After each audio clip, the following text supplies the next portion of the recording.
Namaskar. Hello and welcome to P Guru's channel. I'm your host Sri Iyer. This is a special episode. I am with a very good friend of mine, Nagaraj of Samaniya TV. Many of you may have watched my interview with him. We did this in Tamil, of course, and we are putting a link for that. You can watch that as to what was discussed there. That was a very, very hot topic. It garnered a lot of eyeballs, and today it's my pleasure to see him in person, and let's welcome Nagaraj to this hangout. Nagaraj, namaskaram and welcome to P Guru's channel. Vanakkam sir, namaskaram. Many thought we are enemies. We are not enemies, we are friends. Just for the video purpose and our thought process, we had a chat, that's it. It was just a chat. Absolutely. It was an intellectual conversation, and if two intellectuals agree, then one intellectual, so, not me. So, I'm a Samaniya, not intellectual. You are being modest, but be that as it may. So today I want our viewers to know a little bit about the new Tamil Nadu BJP President K. Annamalai, and we've done a little bit of background on him. He used to be an IPS officer, and he had made his name as the Singham in Karnataka. I think he was involved in some very, very daring operations there, let's put it that way. I'm not very clear about it, but I know that he's called the Singham. And he, I think, had some sort of a change in his lifestyle, if you will. He said that once he went to Kailash Mansarovar, and then something changed in him and he decided that he wants to get into politics. Then after that, he unsuccessfully contested the 2021 MLA elections that took place in Tamil Nadu. But after that, the central party found his talent, and he has been given a very important post, which is the president of Bharatiya Janata Party Tamil Nadu unit, and he has been at it for the last maybe about 5 to 6 months. And I thought Nagaraj, being somebody on the ground, will give us a perspective of how Annamalai has been able to mobilize and energize the BJP Tamil Nadu unit. Nagaraj, floor is yours. Thank you, sir. See, one part which was missing with Tamil Nadu BJP is getting youngsters into the party. Annamalai is doing it very easily. A nationalist who want to be in politics was not finding a right party to join, or he wants to move to ADMK or DMK, which was for, see, he wants to be a politician. So if someone wants to be a politician, someone is youth, there was no option here. There was no promising leaders here. See, youngsters get attracted to youngsters. That is what happened. Absolutely. The same time, after Annamalai's entry in Tamil Nadu politics, youngsters have started moving towards Annamalai. Most importantly, right, ladies, the girls who are below 30 years are trusting him like his brother, Annamalai Anna, and they are talking politics. They are feeling that this party is safe for young women, where you know what happens with other parties and also I don't want to explain, or I don't want to tell. So this is what he has created on the ground. He started attracting, he's like a magnet. This magnet has started attracting the youth with the style of politics like MS Dhoni. He's hitting continuous sixes against the ruling party, which is against them, not against them, where he's acting like an opposition leader. That is what very important. See, the highest point of democracy is a ruling party and opposition party. An opposition party is equal to the ruling party. Many people does not understand it. The opposition party is equal to the chief minister. Opposition party leader is equal to chief minister. When Edappadi Palaniswamy is failing continuously as an opposition leader, Annamalai is rising as an opposition leader. That is the gist, Sri. See, one of the things that characterizes this partnership, or I should say competition, you can call it whatever you want. There is a healthy opposition and there is a robust team in place that is doing work. Now, when this happens, the democracy benefits, people benefit. Now, in your opinion, see, what happens is the ruling party has all the power, they can set the narrative. But what I am seeing is, in the 6 months since they came to power, And I think Annamalai has been in office less than that. I think 200 days. 200 days, right? So, do you think that Annamalai today is setting the narrative in Tamil Nadu and not DMK? What are your thoughts? Definitely. See, there are many instances that government has lost the battle to Annamalai one-on-one. It might be Marida's case, the latest one. Yeah. See, there is another hearing coming in the next few days, but the latest one, it was given, the FIR was squashed.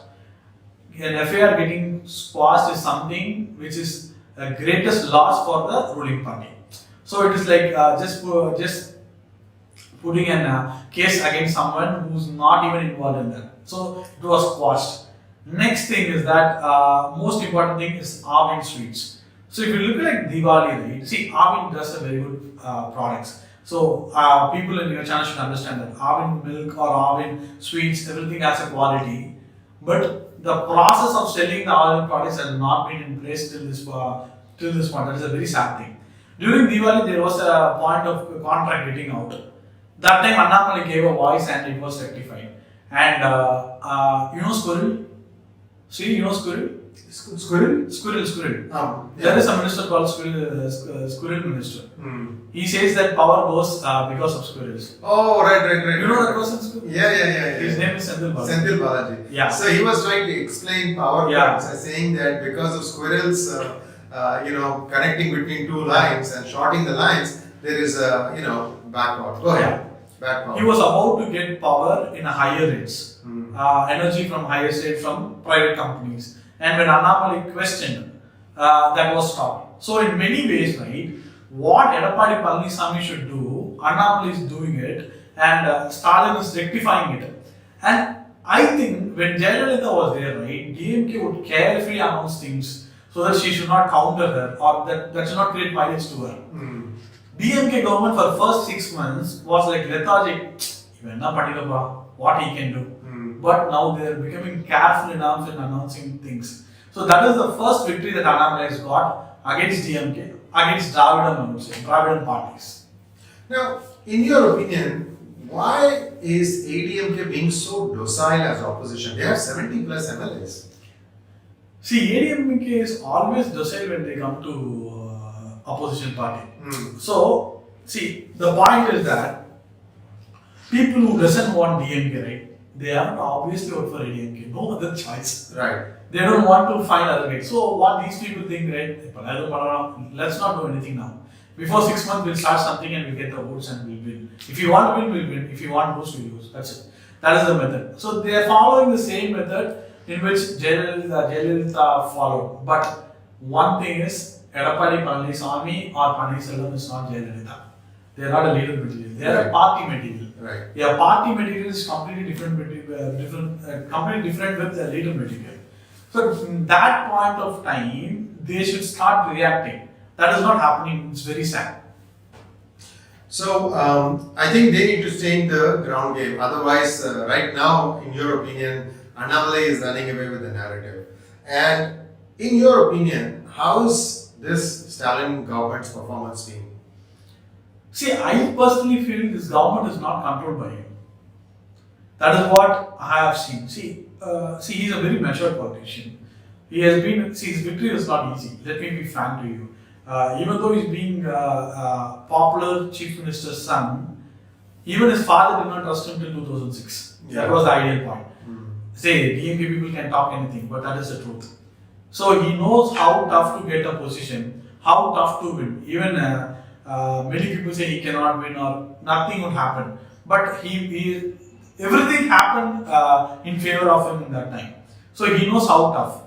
But what is happening is, I personally feel without his knowledge, many things are happening in the government. That is a big task for a chief minister, and this would go to any level where it would create all bad names. See, when Karnal sir was not in his 100% health during 2006 to 10, you know what happened. You cannot see a worse DMK government like that.